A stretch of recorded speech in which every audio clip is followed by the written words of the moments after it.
Carmelo. All right.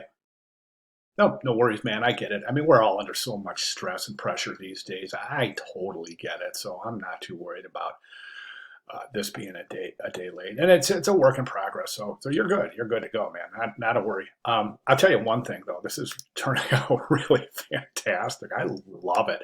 I think you've got a chance of doing something really, really unique here. I think that really neat thing about this is that we don't even actually need to include the bathtub. I mean, it's all a given, right?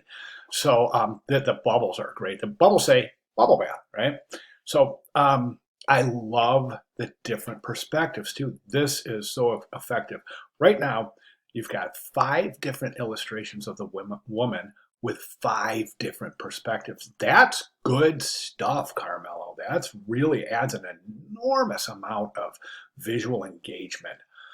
So, where do we go from here? They're really outstanding techniques here. This is great. So you see that little area right there. Let me zoom in here.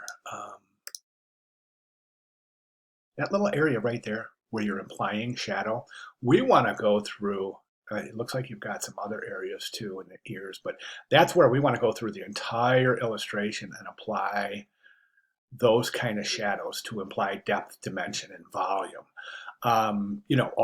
All through this entire thing. Because if we don't, what ends up happening is this: if we zoom out, this is all going to appear. There's going to be no demarcation whatsoever of what the foreground is, what's the background. So in other words, the arm right now blends in completely with the leg, so you can't even really see that that's an arm. Do you see what I'm saying? So those little details are going to have to be worked out.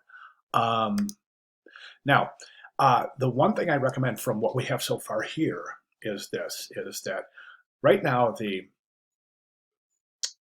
she goes from happy, relaxing in the tub, having a glass of wine, enjoying her bubble bath. Then she starts shaving her legs, enjoying her bubble bath, and then all of a sudden she's distressed. And I want to see something. So there's the razor there, and the razor here is intact. So my recommendation is this: a frame in between this frame and this frame.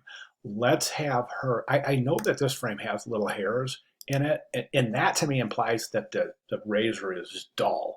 But if that's the case, wouldn't she be making that grimacing face as she's shaving? Do you see what I'm saying? So my recommendation is to let's have the disposable razor break. Okay, so in between this frame here and this frame here, let's add another frame where she's shaving her leg. Snap, the razor breaks. Then she's holding the broken razor here, going, now what do I do? Do you see what I'm saying? I think that's really, and then the rest of the narrative will make sense, right? I love the bubbles. I do. I think that's so interesting. I'm loving this piece, man. Wow, so much potential. Hey, continue doing what you're doing. You're doing a great job. And then I just want to, don't worry about being late. I get it. We're all in the same boat here, Carmelo. So, we're all scrambling literally on a day by day basis. We don't know what's going to happen tomorrow. I mean, are we going to be allowed back out, or are they going to tell us to stay in for another 2 months?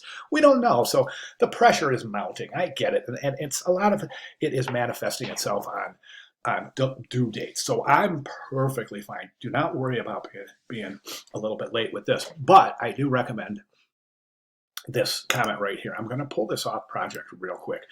You don't have to hurry. Just get it in by Sunday. Take your time. Finish it. Do a great job, because as far as I'm concerned, this is a wonderful piece, and what we're shooting for is really inclusion in your student portfolio when that time comes. So there you have it. Carmelo, fantastic work so far. If you have any questions at all, or if I can provide any clarification, please let me know. And of course, I'll be glad to do so. All right. Thank you very much.